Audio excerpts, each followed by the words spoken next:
Assalamualaikum warahmatullahi wabarakatuh. Alhamdulillahirabbil alamin wa bihi nasta'in ala umurid dunya waddin. Wassalatu wassalamu ala asyrafil anbiya'i wal mursalin sayyidina wa maulana Muhammadin wa ala alihi wa sahbihi ajmain, amma ba'd. Sahabat kurma yang dirahmati Allah Subhanahu wa taala. Salah satu hadis yang sangat populer ketika datangnya bulan Ramadan adalah hadis tentang keutamaan orang berpuasa, yang bahkan tidurnya berstatus sebagai ibadah. Dalam sebuah riwayat, naumus shaimi ibadatun wa sumtuhu tasbihun wa amaluhu mudha'afun wa du'ahu mustajabun wa dzambuhu maghfurun.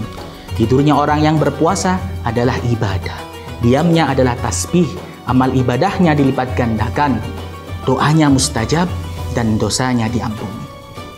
Akan tetapi hadis ini seringkali dipolitisasi oleh sebagian masyarakat sebagai pembenaran untuk bersikap malas-malasan dan banyak tidur di siang hari bulan Ramadan. Padahal hal demikian sangat tidak dibenarkan. Seperti yang dijelaskan oleh Al-Imam Al-Ghazali, bal minal adabi an la yuksira an-nauma bin nahar hatta yahussa bil ju'i wal atshi wa yastash'ira dha'fal qawi fayasfu inda dzalika qalbuhu. Beberapa adabnya orang yang berpuasa tidak memperbanyak tidur di siang hari, sehingga orang tersebut bisa merasakan lapar, haus, dan merasakan lemahnya kekuatan, sehingga setelah itu hatinya akan jernih. Lantas bagaimana sebenarnya maksud dari hadis naumus shaim ibadah? Apakah ada ketentuan khusus untuk menggapai atau untuk mencapai fadilah tersebut? Sahabat kurma yang dirahmati Allah Subhanahu wa taala. Tidur memang seringkali berkonotasi negatif karena identik dengan bermalas-malasan. Akan tetapi, di sisi lain tidur juga bisa bernilai positif apabila tidurnya berkaitan atau mengandung hal-hal yang berkaitan dengan ibadah. Contohnya seperti apa? Tidurnya orang yang digunakan untuk memperkuat fisik supaya apa? Supaya lebih bersemangat dalam ibadah. Dijelaskan dalam kitab Ithaf Sada Muttaqin karya Al-Imam Zabidi. Naumus shaimi ibadatun wa nafasuhu tasbihun wa sumtu hikmatun. Hada ma kaunin naumi ainal ghaflah walakin kullu ma yusta'anu 'alal ibadah yakunu ibadah. Tidurnya orang berpuasa ibadah, nafasnya tasbih, diamnya hikmah. Hal ini menunjukkan bahwasanya apa? Meskipun tidur itu merupakan inti dari kelalaian atau lupa, akan tetapi apabila ada sesuatu membantu sebuah ibadah, maka sesuatu tersebut terhitung sebagai ibadah.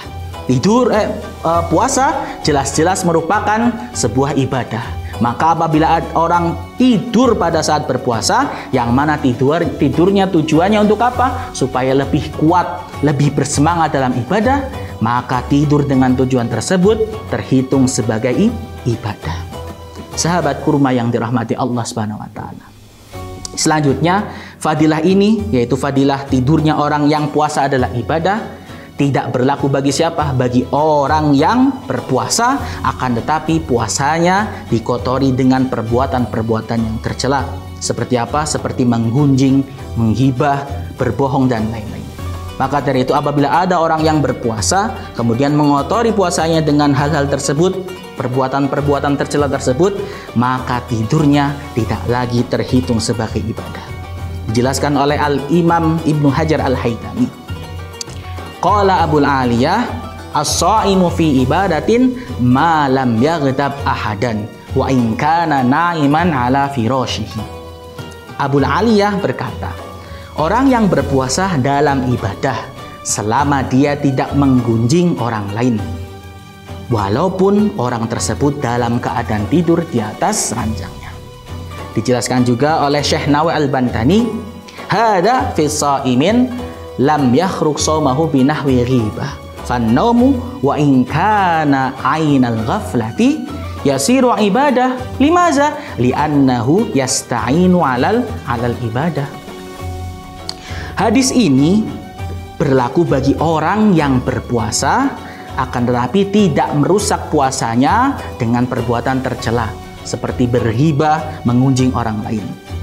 Maka dari itu tidur walaupun atau meskipun merupakan inti dari al-ghaflah atau inti dari kelalaian atau lupa, akan tetapi hal ini bisa berubah menjadi ibadah. Kenapa? Karena tidurnya membantu orang lebih bersemangat dalam beribadah. Sahabat kurma yang dirahmati Allah Subhanahu wa taala. Walhasil, tidurnya orang yang berpuasa bisa dianggap sebagai ibadah apabila memenuhi dua kriteria. Yang pertama apa? Yang pertama, apabila tidurnya bertujuan untuk apa? Untuk membantu atau untuk memperkuat fisik supaya lebih bersemangat dalam beribadah. Dan yang kedua, apabila seseorang berpuasa dan tidak mengotori, maka syaratnya orang tersebut ketika supaya puasanya atau tidurnya bisa dianggap ibadah, supaya tidak mengotori puasanya dengan perbuatan-perbuatan tercela. Semoga amal ibadah kita selama Ramadan ini diterima oleh Allah Subhanahu wa taala. Salat sunnah kita diterima Allah Subhanahu wa taala. Bacaan Quran kita diterima oleh Allah Subhanahu wa taala. Syukran katsiran, wallahul muwaffiq ila aqwamit thoriq. Wassalamualaikum warahmatullahi wabarakatuh.